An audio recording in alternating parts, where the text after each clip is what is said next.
नमस्कार.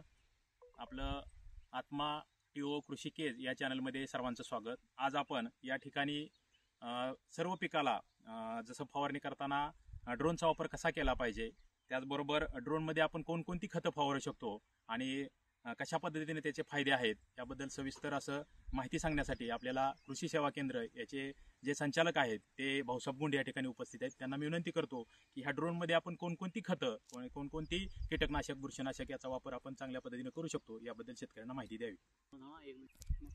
नमस्कार. आज आपण बापू लस्कर यांच्या शेतामध्ये आलेलो आहोत.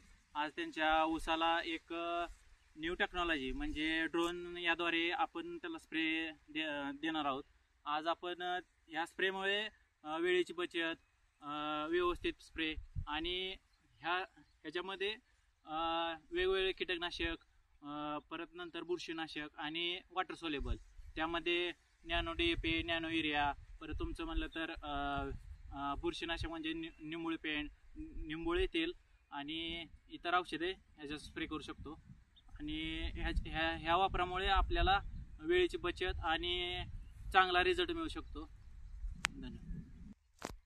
या ठिकाणी आपल्या ड्रोनचे चालक या ठिकाणी किशोर मिसाळ हे ठिकाणी उपस्थित आहेत. त्यांना मी विनंती करतो की या ड्रोनद्वारे कशा पद्धतीने फवारणी केली जाते आणि शेतकऱ्यांना याचा काय फायदा होतो किंवा ड्रोनची रचना कशा पद्धतीने बनवलेली आहे याबद्दल उपस्थित शेतकरी किंवा या शेतकऱ्यांना या यूट्यूबच्या माध्यमातून मार्गदर्शन द्यावं.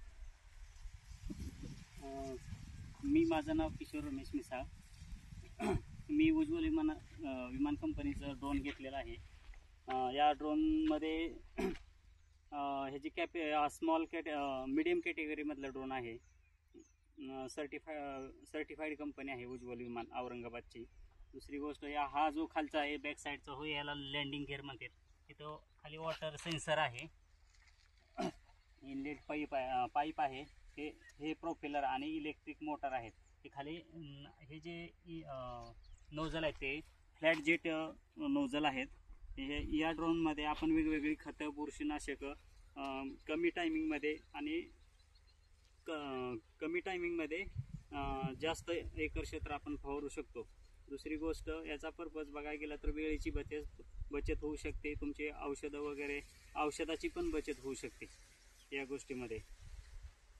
आणि ह्याचा स्प्रे जो आहे एकदम पॉवरफुल स्प्रे असल्यामुळे याचे जे प्रेशर जे आहे ड्रोनचा तो 40 फुटापर्यंत प्रेशर खाली 40 फुटापर्यंत टाकू शकतो.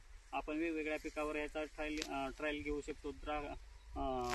वेगवेगळे आपले पिकं, कांदा, सोयाबीन, उडीद, परत ऊसावर आता वगैरे लोकरी मावा वगैरे पडायला लागला. त्याच्यामुळं लोकरी माव्यासाठी वगैरे आता भरपूर स्प्रेइंग खूप चालू आहे. त्याच्यामुळं उत्पन्नात साहजिकच आहे. तुम्ही उत्पन्नात जी ऊसाला वगैरे जिब्रेलिक ॲसिड दिल्यामुळे ऊसाची बी त्या प्रमाणात नेहमीपेक्षा जास्त वाढ होऊ शकते आणि उत्पन्न वाढू शकतं. अशी ही टेक्नॉलॉजी आपल्याकडं आहे.